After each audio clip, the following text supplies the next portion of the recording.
Hello everybody, welcome back. The capital ships of Star Citizen are an important category of vessels that will affect gameplay and will promote teamwork. And although we have talked about their benefits, problems and in general the importance they have for the organization that owns them, but also the game as a whole, we have not mentioned which are the designs, the capital ships that we know that exist right now and will be added sometime later in the game. So this is giving us the perfect opportunity to take a quick look at the capital ships we know that exist right now and will be implemented in the persistent universe sometime later. Depending on the size of a vessel, many ships in the Star Citizen universe, no matter what their preferred activity is, could be considered as a capital ship. So in order to make things simple, we are going to focus today on the UEE warships, the military vessels that the UEE and humanity in general is using in order to perform a certain activity, establish its presence or defeat its opponents. And we are going to try and see what is expected out of these vessels in the verse and how they could benefit you and your organization. Let's start with the Polaris, a Corvette class capital ship that can have an impressive firepower and its weaponry consists mostly of turrets and torpedoes.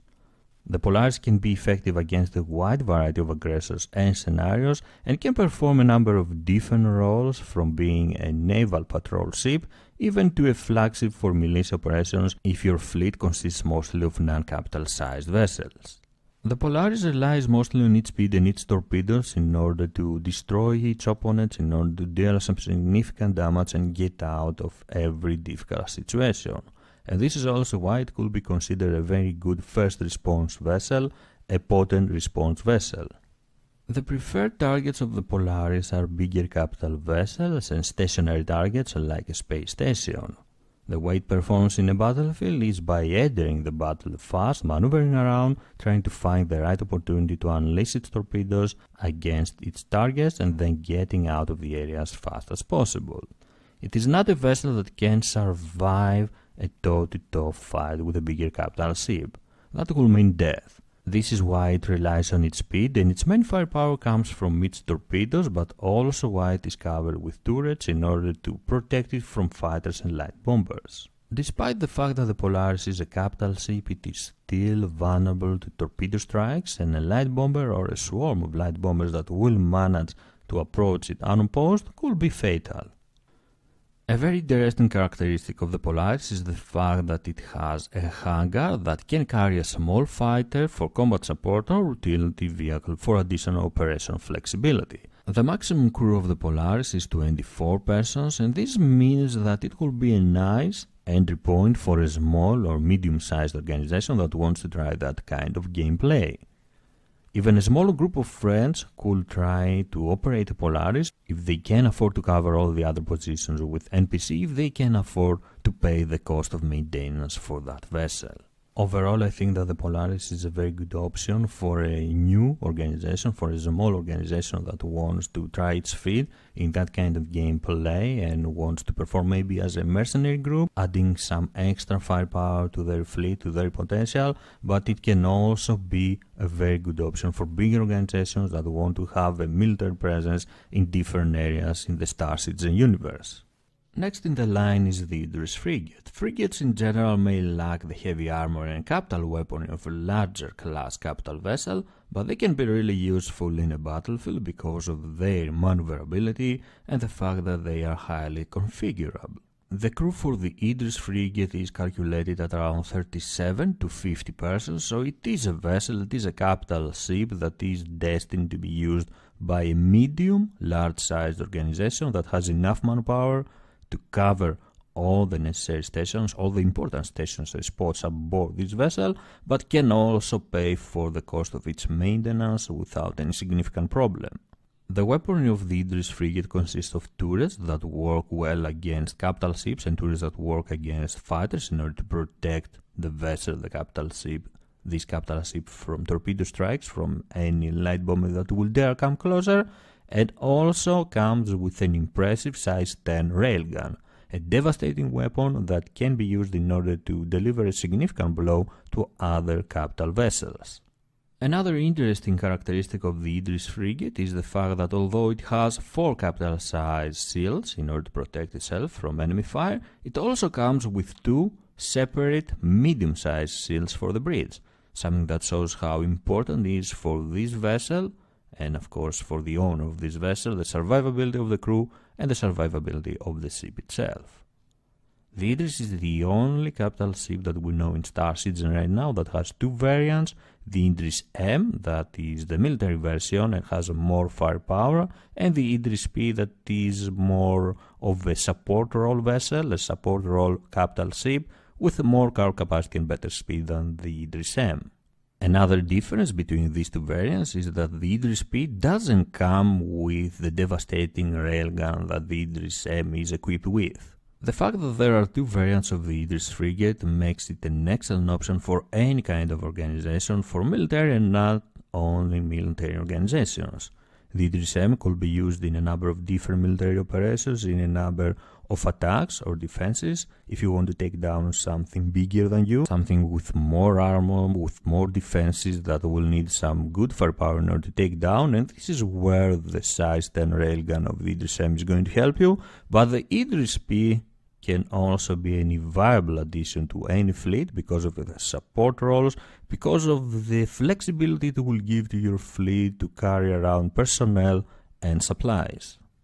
The Idris also has the ability to carry up to 3 fighters, something that is increasing its capabilities and give you the option to perform more activities such as patrolling an area, scouting ahead before you can engage the opponent or accomplish another task that you have in mind.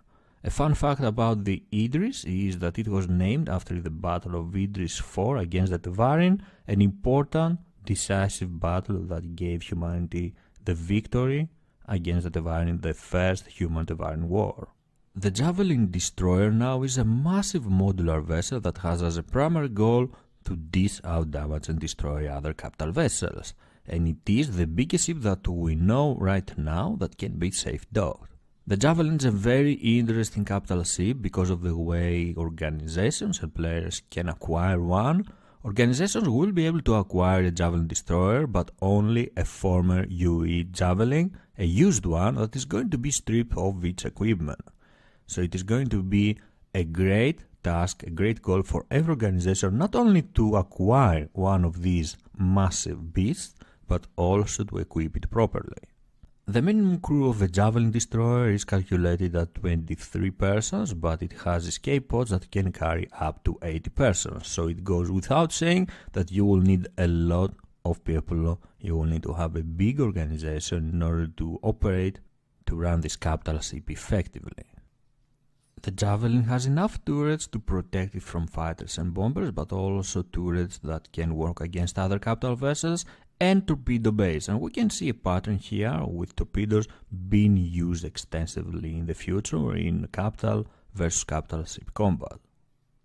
Its weaponry and defenses are indeed impressive and make it clear that this is a warship, a vessel that is meant to wage war with. But what makes the Javelin Destroyer even more interesting are its modular capabilities.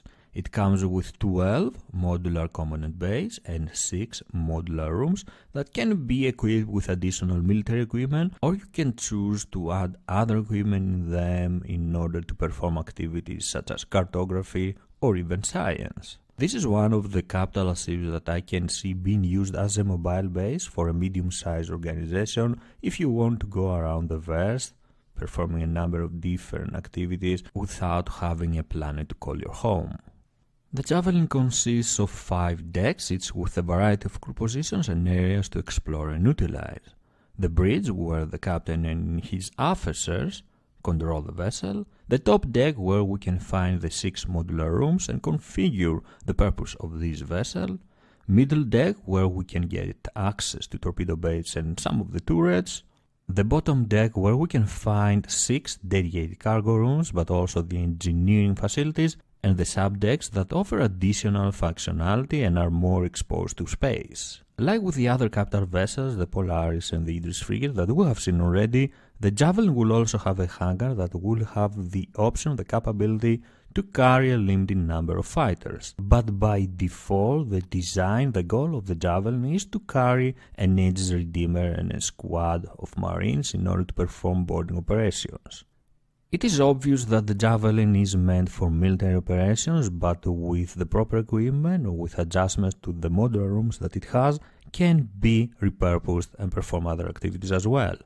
Definitely a vessel that you will need a lot of people to operate effectively, but that can also be used as a mobile base for a medium-sized organization. And last but definitely not the least is the Bengal Carrier, a massive warship of the UEE that is able to carry multiple squadrons of fighters, bombers and support craft. The Bengal Carrier is not a capital ship that players and organizations will be able to buy or build. It can only be found as a derelict ship or captured with a boarding party. This is going to be a persistent vessel, which means that it cannot be safe docked and it will remain in the game all the time. So you will need a quite big number of players in order to protect your Bengal Carrier all the time if you want to acquire one, if you want to operate one of these massive carriers. Its weaponry and defenses are truly impressive, like the ship itself. It has many turrets that can decimate fighters and turrets that can destroy other capital vessels. It also has an impressive and terrifying ship-buster railgun.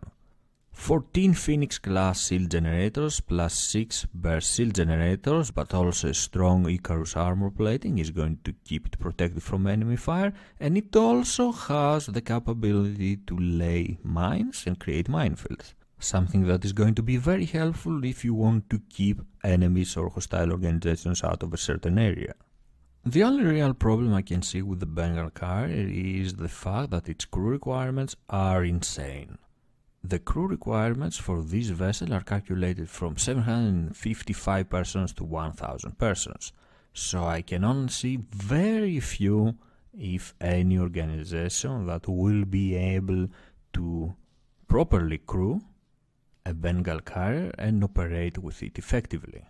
These are the 4 main capital ships of the UEE that we know right now, that we have more info about them and we know CIG is working on them, but there are some more capital vessels, capital ships that we have heard that are not that detailed yet, such as the Pegasus Escort Carrier, which is a small carrier able to carry up to 30 fighters, a mini Bengal if you like, and is going to be perfect for small organizations if they want to have such a capability to travel around with their fleet and have a carrier on their side. But also the Retribution, which is going to be a massive capital vessel, a super dreadnought that comes with a series of ship-buster railguns.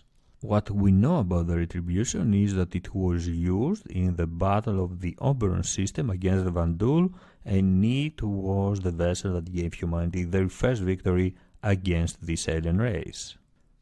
These are all the info we have about humanity's capital ships, vessels that players and organizations will be able to acquire and use them in the persistent universe in order to complete their tasks to perform certain activities. It is not going to be weird in the future to see more capital vessels, to see more classes of capital ships added in the Star Citizen universe that can fulfill different roles that will have a different purpose in the battlefield, such as battleships, battle cruisers, or even cruisers. Out of these 4 vessels, which one is your favorite one? Which one would you like to own or be crew at one of these vessels? I have to say that my favorite is the Javelin Destroyer, not only because it is an impressive warship, but also because of its modular capabilities. And I do also like the Polaris because I think it's going to be a quite cheaper and affordable option for every player and organization that wants to have a capital vessel, that wants to go out there and perform activities with the ship of that category. I would love, of course, to hear your opinion as well.